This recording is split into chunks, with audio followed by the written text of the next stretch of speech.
शेती म्हटलं की कष्ट, असंख्य अडचणी, निसर्गाच्या रौद्र रूपामुळे होणारं नुकसान, सरतेशेवटी न मिळणारा बाजारभाव आणि पश्चात्तापाची वेळ, नैराश्य असं काहीसं चित्र हे आपल्यासमोर उभं राहतं.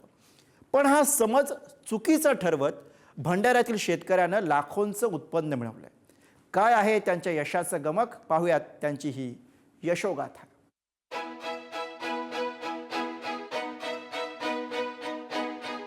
अगदी स्वप्नवत वाटणारी पपई आणि पेरू लगडलेली ही बाग.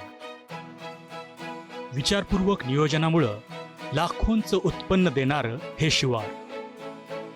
अहोरात्र गाळलेल्या घामाचा मोबदला मिळवून लखपती होणारं हे भंडाऱ्याच्या हरदोलीतलं झंजाड कुटुंब. या कुटुंबातील सर्वच सदस्य उच्च शिक्षित आहेत. कुटुंब प्रमुख नारायण झंजाड हे BAMS डॉक्टर, तर त्यांची दोन्ही मुलं सिव्हिल इंजिनियर आहेत. त्यांनी पिकवलेल्या पेरू आणि पपईला भंडाऱ्यासह आसपासच्या परिसरात मागणी वाढते. आता माझ्या शेतात मी 3 एकरमध्ये पपई, पेरू, आंतरपीक म्हणून मी हळद, त्याचसोबत लसण, सांबार, कांदा असे वेगवेगळ्या प्रकारचे प्रयोग करून पाहतो. त्यातून मला आणि माझ्यासोबत माझा मुलगा, माझी पत्नी मला सहयोग देत राहतात आणि आम्ही सगळं आळीपाळीनं वेळ काढून आम्ही महत्त्व देत राहतो शेताला. आणि त्याच्यातून आम्हाला जवळपास वार्षिक उत्पन्न म्हणजे आता 2च वर्ष झाले माझ्या याला बगीचाला. तर माझं उत्पन्न 10 ते 15 लाखाच्या दरम्यान जवळजवळ होते आहे. तर आता अजून त्याच्यात बहुतांश लोकांनी, शेतकऱ्यांनी धानाची शेती करायला पाहिजे थोडी बहुत, पण त्याच्यासोबत आंतरपीक किंवा जवळपास बागायती शेती करायला पाहिजे. त्याच्यातून उत्पन्न जास्त मिळते. पारंपरिक धान शेतीला फाटा देत डॉक्टर नारायण झंजाड यांनी पपई आणि पेरू लागवडीचा निर्णय घेतला.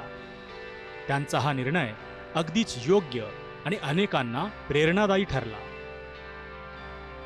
त्यांनी पहिल्या 2 पिकांमध्येच तब्बल 15 लाखांची कमाई केली. या यशामागं त्यांच्या खांद्याला खांदा लावून कष्ट करणाऱ्या त्यांच्या अर्धांगिनी आणि मुलांच्याही कष्टाचा यात मोठा वाटा आहे. आम्ही पारंपरिक शेती करत होतो पहिले. आता बागायतीकडे वळलो. पारंपरिक बंद केलं आहे, म्हणजे धानाची शेती कमी केली आहे आणि बगीचा लावला आहे. बगीच्यामध्ये आहे पेरू आहे, पपई आहे, लसण आहे, तूर आहे, हळद आहे आणि ते म्हणजे आंतरपीक घेतलेलं आहे. आणि ते माझ्या मिस्टरांना शेतीची आवड आहे. आवड असल्यामुळे त्यांना म्हणजे बगीच्यामध्ये जितकं आपलं वेळ देता येईल, डॉक्टर आहेत, पेशाने डॉक्टर आहेत, पण त्यांना बगीच्यामध्ये जेवढा वेळ देता येईल तेवढा वेळ देतात ते. आणि त्यांच्यासोबत मी आहे. आमच्या बागामध्ये 3 ते 4 प्रकारचे पेरू लावले आहेत आणि 2 टाईपची पपई लावली आहे. पपई 15 नंबर आणि 17 नंबरची आहे. आणि पेरूचे 3-4 नाव असे आहे की एक रेड गावा आहे, एक पिंक तायवान आहे आणि एक व्हाईट आहे. रेड गावा ते सर्वात महागडा पेरू आहे. महागडा पेरू असल्याने कसं आहे, त्यांचा रेट आपल्याला व्हेरायटी आपल्या इकडे तेवढा रेट मिळत नाही त्यांचा. तो रेट आपल्याला जेवढ्या मोठ्या शहरात जाऊ तेवढ्या मोठ्या शहरात चांगला रेट मिळेल. साधी शेती करण्यापेक्षा ह्याच्यात जास्त प्रॉफिट येते. मी पेशाने इंजिनियर असून सुद्धा माझे वडील डॉक्टर आहे. त्यांच्या सोबतीला सोबत देऊन मी सगळ्या शेतीकडे लक्ष देतो. पारंपरिक शेतीत झंजाड कुटुंबानं नेमके काय बदल केले ते पाहूया. झंजाड यांची 3 एकर बागायती शेती आहे. त्यांनी धान पिकाऐवजी फळबाग लागवडीचा निर्णय घेतला. त्यांनी 3 एकर शेतीमध्ये उभी आणि आडवी नांगरट केली आणि पपई आणि पेरूची लागवड केली. डॉक्टरी पेशासोबतच या बागायती शेतीतही त्यांनी कष्ट घेतले. सध्या त्यांना 15 लाखाचं उत्पन्न मिळालंय.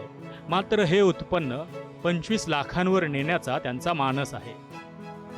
निसर्गाचा कोप, वातावरणातील बदल, निधींची कमतरता, कीड रोगाचं आव्हान यामुळं अनेकदा शेतीतून अपेक्षित उत्पन्न मिळत नाही. झंजाड कुटुंबामुळं अशा पारंपरिक शेती करणाऱ्या शेतकऱ्यांना एक छोटासा का होईना पण आशेचा किरण नक्की दिसला असेल. कष्टासोबतच नवनवीन प्रयोग करण्यासाठी तो प्रेरणा देणारा ठरेल. भंडाऱ्याहून अक्षय खोब्रागडे, पुढारी न्यूज.